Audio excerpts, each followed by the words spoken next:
Welcome to today's episode of Relationships Turned On. So before we dive into what is a really, really good topic, so how you can have date nights on a budget that are still romantic, connected, fun, magical, all of the things, but without breaking the bank. So it's a really, really good topic. It's something that a lot of couples kind of get twisted around the axles with because we sort of compare it to, well, before kids or before we're married, we used to go out, we used to club, we used to do all this, but we can't do any of that anymore. So then they almost just do nothing then. There's no date nights. There's no way that they take time to connect. So we're going to dive into that. It's going to be a really good episode. But before we go into that, I'm going to just do my personal share this week, and something that I've been focusing on, I guess, or have had happen with a few different examples is if you don't ask what you want, you're never, ever, ever, ever, ever going to get what you want. I mean this with kindness. I mean this with love. And I see this in relationships all of the time when people never ask for what they want. They have these different ideas in their mind. Maybe it's of how they want to spend their holidays, or maybe it's on how they want to have date nights, or maybe it's around how they want to be treated, all sorts of things. And they never actually express to the person why that's important, what it means to them, all of those things. And even this translates to the workplace, is that sometimes we're too scared to ask for what we want. We think people won't come to the party. And I can tell you, it feels 100 times better to at least attempt, at least ask for what you want, even if you get knocked back. I've had previous work experiences, obviously not for a long time now because of what I do in my own business, but where I didn't negotiate. I would just take whatever, say, amount they wanted to give me, and over time, when you realize how much work you're doing, it can build a bit of resentment, right? It can build a bit like, oh, this isn't really worth it, all those types of things. And this is where it's so important to get crystal clear on what you want and speak up and know your worth and own it.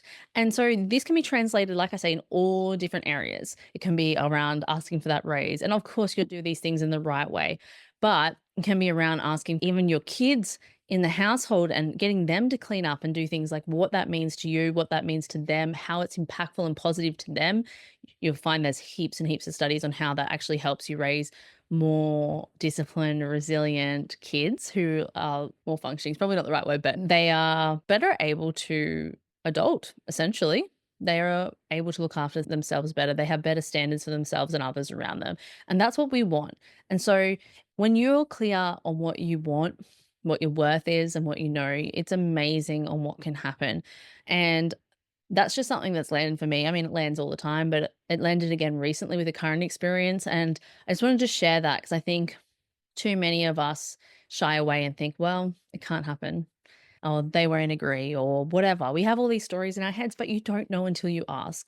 So I want you to think about, is there something in your life where you can claim what you want, say what you want in a kind, respectful way? Is there somewhere where you're not doing that or you're not owning your worth? If you're not driving, write it down and go and action that. See how you can action that. What's the best way that you could action that to get the best result? All right. So today's episode, like I said, is all about date nights and or date days, evenings, whatever.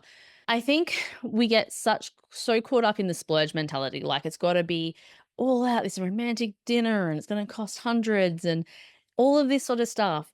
Or we need babysitting, and then it just adds up, right? If you got a babysitting and then a really amazing dinner and then a movie and drinks and all the things, it's so expensive. And so it doesn't have to look like that. You can have an amazing time without spending much money, if not any, if you don't want at all. And so you can have memorable, budget friendly dates. It is possible, I promise. Or you can stick to the budget that you have set for the dates, even if it's a small budget. So there are so many things, and I just want to bring to your attention the few key things that you need to really have in order to create memorable date nights. So the first one is intention. So sometimes it's, if you're having a date night in your house, it's about clearing the space. It's about cleaning up, making it all lovely, beautiful. Maybe it's dimming the lights. Maybe it's lighting a few candles. Maybe it is rearranging the furniture to be more comfortable. Maybe it's getting an extra blanket.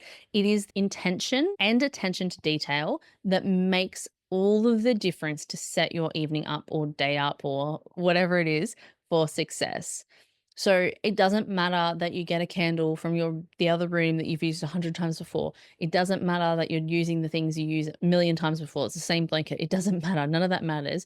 It matters the intention. So usually it's really good, quick clean of the space and then set it up for both of you. It can be as simple as, even if you're sharing a movie together, like you want to watch your favorite movie, and you're getting takeaway, go and set up, even if it's on the couch, set up your coffee table, set it, use nicer dishes if you've got them, use wine glasses, even if you're drinking water or juice, it doesn't matter. Just make it a little bit fancy, even with just what you've got in the cupboard. This stuff matters. It signals to your partner without having to say anything that you're excited about this, you're interested in this, you want to put time and attention into this, and it can just make it feel special. And you don't even have to do takeaway. That was just one example. It can be the same thing setting it up, and it can be a home cooked meal. It can be anything. So I just want to make sure you put intention into this, you pay attention to the details, and then you also set it up for success. So if you know that you check your phone a million times, put it off, turn on flight mode, put it in the other room, put it on silent, put it whatever you got to do so you can be fully present with the other person. Again, the other person feels very valued and appreciated when you do this. And you can even talk about what standards, boundaries, expectations you have around the evening. Makes such a big difference to the level of connection you can have. Very hard to connect with someone who's very connected to their phone or very connected to the show. So, the other point is I would really recommend having a certain period of the evening or day or whatever it is that is technology free so you can connect. Now, that's not to say you can have dinner and enjoy that and then watch a movie together. Absolutely. That sounds great. But make sure there's a period of time where there's time for connection, time for talking, time for all of that, because that's where the connection really, really comes from. Now, in terms of low cost ideas, there's so many. I mentioned a few on the podcast probably previously. I'm going to go through a whole bunch right now. One of my favorites, and I mentioned this before, is a carpet picnic. It's because you don't need a babysitter. You don't have to leave the house. You can literally put picnic rug on the floor and have a picnic in your house. Other favorites are changing the location you normally eat dinner. So maybe it's the backyard instead. Maybe it is cleaning off the back patio, watching the sunset together, and having dinner out there. Sometimes this very minor change of environment can make such a big difference. Maybe it's you set up a screen projector, you set it up in a different room, or you set it up in your bedroom, which I don't normally advocate for, but for a special date night, and you have snacks and everything, and you have your connection time when you're talking first and then watch a movie. So there's so many ways you can do this. It's about just being a little bit creative and making it a bit fun. And so we can do that with so many different things. We can do this with the atmosphere we set. We can put music on, we can light candles, just change the environment, clean the environment. All of these things really add up and make such a big difference. I usually say, especially to parents, is see if you can have a meal or snacks or your drinks or whatever it is in somewhere slightly different where you sit as a family. It's just to kind of get our brain in a different space than family time, if that makes sense. Now, there is a million things you can do locally which are free. So, like, there's bushwalking around pretty much almost all people, or walking on the beach if you're near a beach, like nature walks, parks, botanical gardens. Most of this is free or very little money that you can go and enjoy together. Take a picnic with you and go and enjoy it, or just go and get your favorite drink and take it with you to a scenic lookout that's near you. This stuff doesn't have to cost money. Sometimes it's like I say, a bit of intention, maybe a little bit of research before you do a little bit of planning can go such a long way. Again, you can have a movie night with your homemade popcorn and your favorite snacks. Cook a meal together, cook dessert together. There are so many things you can do if this is your thing, like a crafty project together, board games, jigsaw puzzles, even just going to like a local farmer's market together, go to a free concert. There's lots actually of those. Outdoor movie screenings, cooking class or wine tasting. Yes, those probably cost a little bit more, but you would mix these up, right? So when you've got the cash, you can do a little bit more. When you don't, you can mix it up with a lot of in-home dates as well, or in the backyard, or at your local cafe, or any of those types of things. The real point of this is not so much what you're doing, it's that someone's planned it. There's attention to detail. They've thought about what you both enjoy or don't enjoy, and we've executed on that. And so there are so many ways as well you can save on this, looking for discounts. Now, this is a bigger one, but even if you want a night away, keeping your eye out for when school holidays are over. Certain places have really, really good deals often, and plan for it in advance. Hopefully my husband doesn't listen to this one yet. But for Christmas, I've literally just booked a couple of nights away, but it's not till February. I'm recording this in December. This will probably come out in January. And we're booking it in advance because school's back.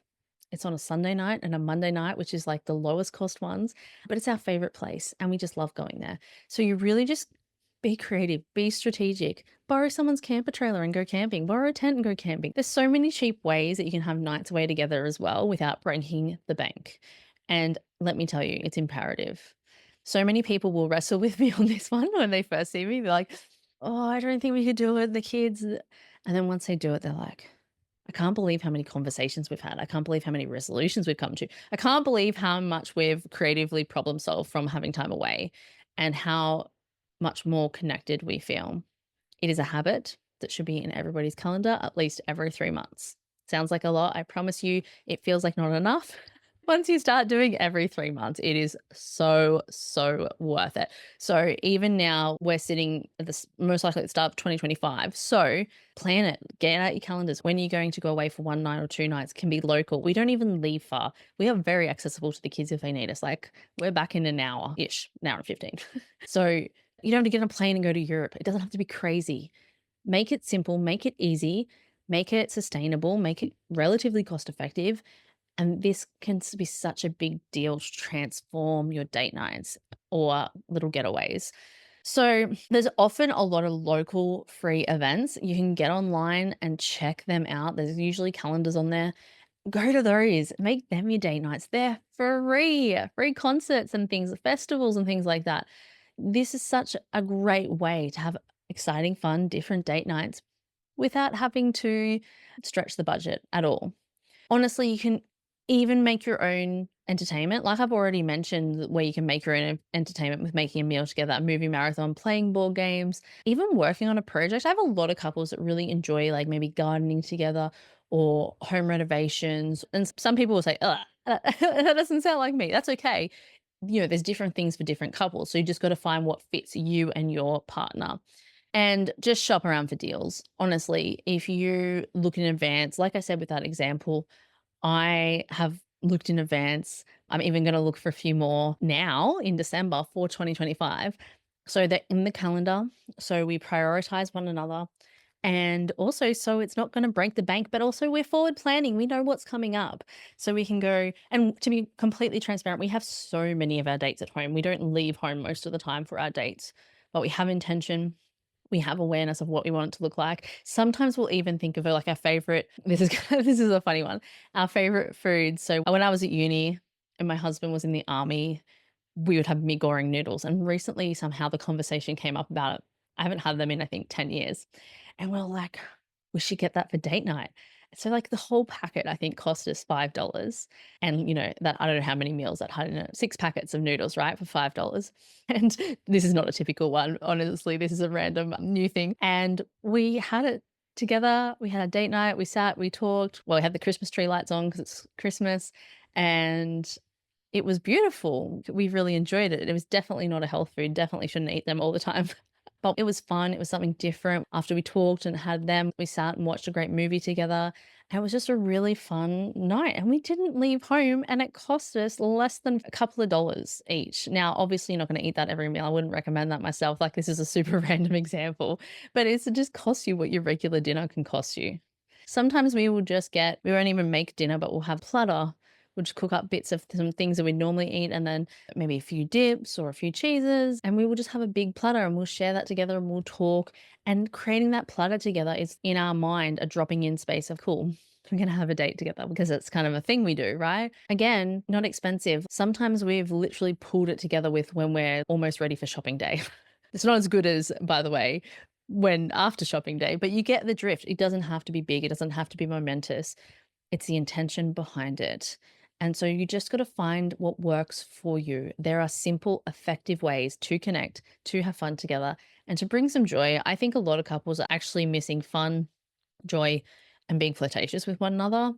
Life's hard and too serious as it is. So there should be fun, there should be play, there should be joy in your relationship. So from all of this, I would love to know, what is your number one thing you do for date nights that are budget friendly, cheap, and easy to execute? Please leave me a comment. I would love to know, or if you're listening on the podcast, leave me a review because this helps this podcast get found by more people, which would be amazing. So thank you for listening. Go and action 1 budget-friendly date nights, and I can't wait to hear how it goes.